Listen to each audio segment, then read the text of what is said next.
नवीन लग्न झालेली नवरी पहिली होळी सासरी साजरी का करत नाही याचे कारण पाहूया. नवीन लग्न झालेल्या नवरीची पहिली होळी सासरी साजरी न करण्यामागे मुख्यत्वे सासर आणि माहेरच्या परंपरेतील फरक तसेच नवरीच्या सुरक्षिततेची काळजी हे कारण असते.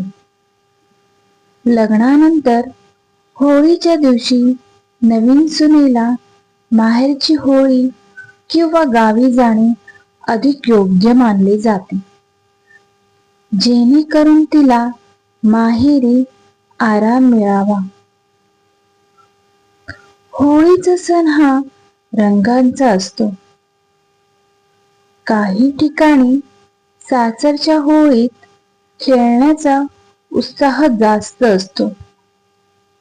नवीन सून सणवार पाळत असल्याने तिला माहेरी जाण्यास प्राधान्य दिले जाते.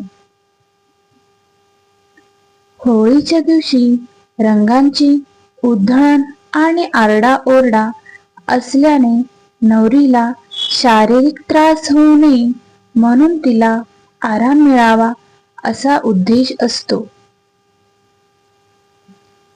काही परंपरांनुसार लग्नानंतरची पहिली होळी नवरीने माहेरी साजरी करणे हे तिला आदर आणि प्रेम देण्याचे लक्षण मानले जाते, जेणेकरून तिला सासरी रुळताना ताण येऊ नये.